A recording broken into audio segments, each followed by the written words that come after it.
नमस्कार.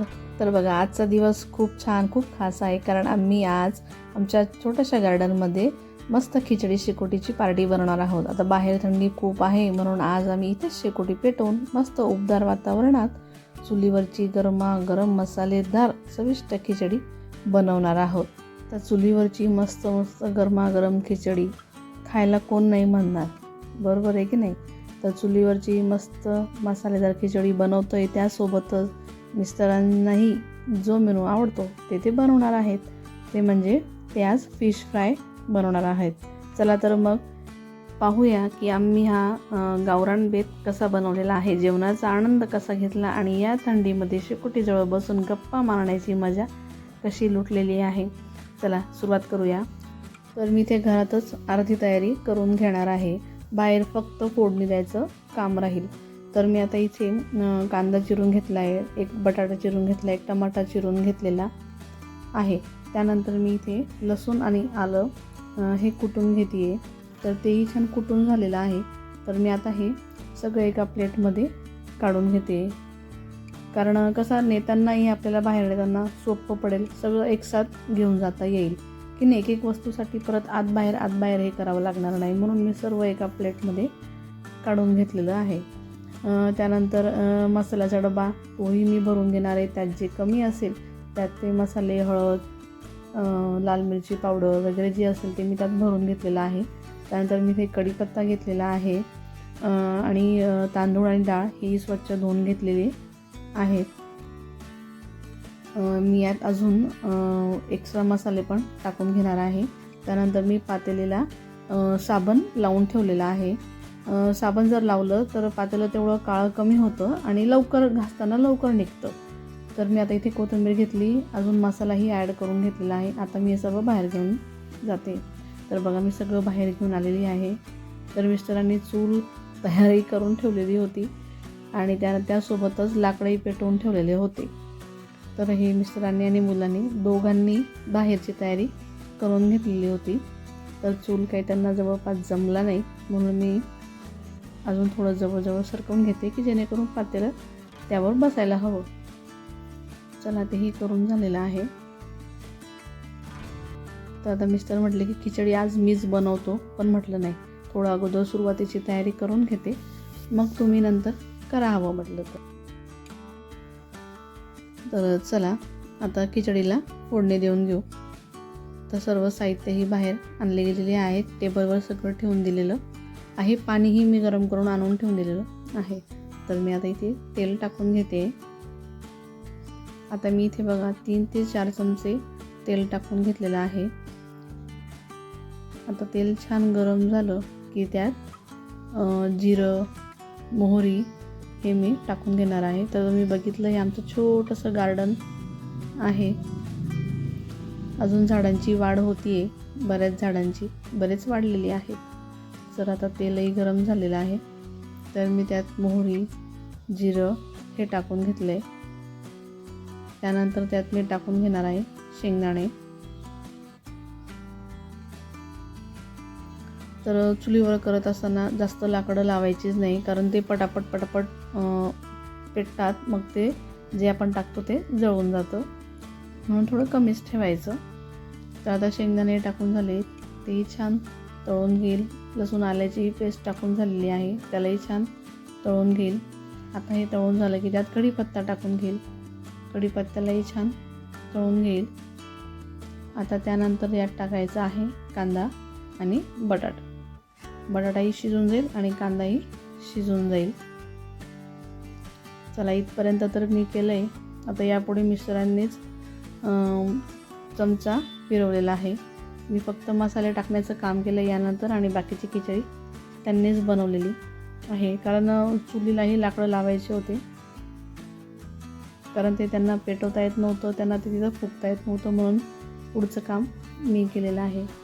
तर मुलाचंही छान चालू होतं गाणे लावायचं काम तर मुलाकडेच होतं. त्यासोबतच आम्ही गाण्यांसोबत एन्जॉय करत होतो. तर बघा, आता हे पण तळून होत आहे.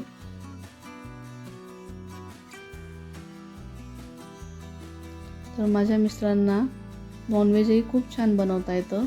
मासेही खूप छान बनवता येतात आणि खिचडी तर खूपच छान बनवता येते, म्हणून त्यांना बनवण्याची आवड आहे, मग ते छान बनवतात. तर त्यासोबत मी लाकडी लावत गेली आणि खिचडीकडेही लक्ष देत गेली. तर आता हे छान तळून झालेलं आहे. आता हे सर्व व्यवस्थित तळून झालं की त्यात आपल्याला आता मसाले टाकून घ्यायचे आहेत.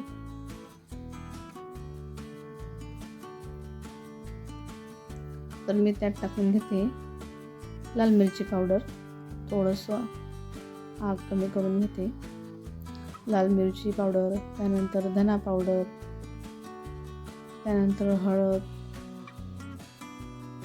तर आम्ही हा आहे ना स्पेशल खिचडीचा मसाला आणलेला होता, तर मी तो टाकून घेते. खूप छान मिळतो खिचडीचा मसालाही, छान लागते खिचडी.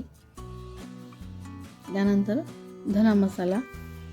तर आता हे मसाले टाकून झालेले आहेत. त्यानंतर मी थोडा कांदा लसूण मसालाही टाकून घेतलेला आहे. खिचडीत खूप छान लागतो. तर त्यात मी आता पाणी टाकून घेते. तर पाणी छान गरम झालं की त्यात मी तांदूळही टाकून घेणार आहे. तर तुम्ही बघाच पुढे आता की कशा पद्धतीने खिचडी बनवलेली आहे.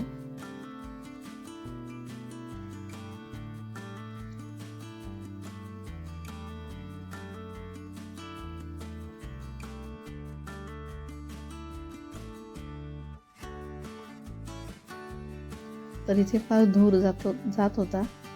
आता कसं आहे, आपल्याला चुलीजवळ बनवण्याची जास्त सवय नसते. आता गॅसवरही पटकन म्हणजे गॅसवरच सगळा स्वयंपाक आपला होत असतो. तर धूर जाणं ते जाणं म्हणजे डोळ्यांना खूप त्रास होतो, तर तेही सहन होत नाही. पण तरी चुलीवर खाण्याची एक मज्जाच वेगळी असते आणि टेस्टही तेवढी छान लागते. चवीलाही अप्रतिम लागते. जेही आपण चुलीवर बनवतो ते. तर छान गप्पा मारत मारत आमची खिचडी होत होती.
तर एकीकडे आता खिचडी पण होते.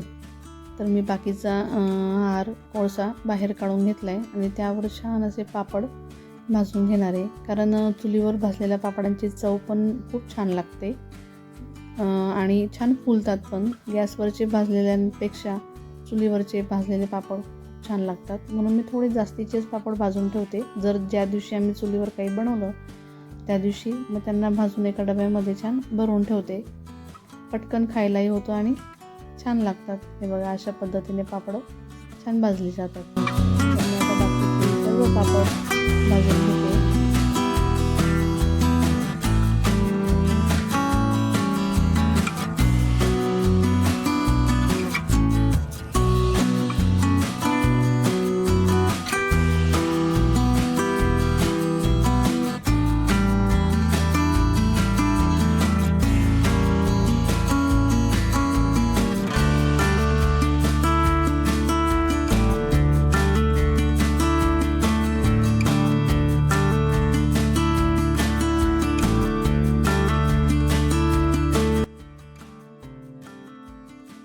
तर आता खिचडी पण छान व्हायला आलेली आहे, बघू शकतात.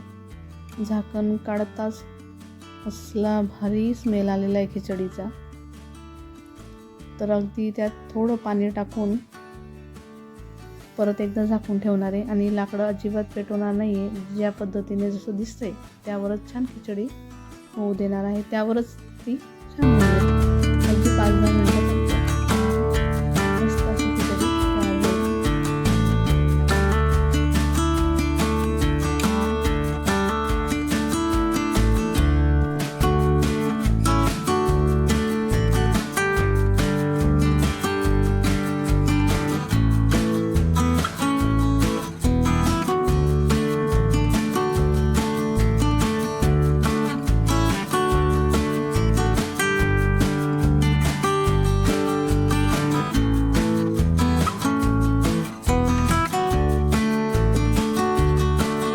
चला आता दाखवते तुम्हाला की खिचडी कशी तयार झालेली आहे. वाव, तुम्ही बघू शकतात की किती छान मस्त अशी मसालेदार खिचडी तयार झालेली आहे. मस्त लसलशीत अशी छान शिजलेली आहे आणि दिसायलाही खूप छान दिसते. तर खिचडीचा स्मेलही खूप छान येतोय. तर तुम्ही पण असंच कधीतरी असं ट्राय करत जा की चुलीवरचं बनवायचं, छान एन्जॉय करायचं. एक ती मजाच वेगळी असते. चला, माझी खिचडी तर बनवून झालेली आहे. तर आता इथे मिस्टरांचा मेनू तयार होतोय.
तर तुम्ही बघू शकता छान खिचडी तयार झाली. त्यावर मस्त तेलाची धार, गरमागरम चुलीवरची खिचडी.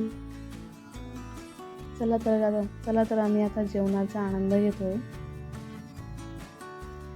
आज खरंच खूप बऱ्याच दिवसातून मज्जा आली, कारण छान एन्जॉय केला आम्ही बाहेर. तर आज खरंच खूप मज्जा आली. बऱ्याच दिवसातून चुलीवरती आम्ही गरमागरम खिचडी आणि मिस्टरांनी केलेले फिश फ्राय खाल्ले, पण फिश आम्ही नाही खाल्ले. तर या थंडीत शेकोटीजवळ बसून खाण्याची मज्जाच वेगळी असते. तर तुम्ही बघितलंच असेल, आम्ही आमच्या छोट्याशा गार्डनमध्ये हा सगळा बेत किती छान बनवला आणि छान आम्ही एन्जॉय केलं.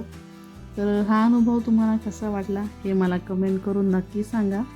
तुम्हीही असा बेत कधी केला असेलच ना, तर हे जाणून घ्यायला मला नक्कीच आवडेल. जर तुम्हाला हा व्हिडिओ आवडला असेल तर व्हिडिओला लाईक करा, शेअर करा आणि नवनवीन रेसिपीसाठी चॅनलला सबस्क्राईब करायला विसरू नका. Bye bye.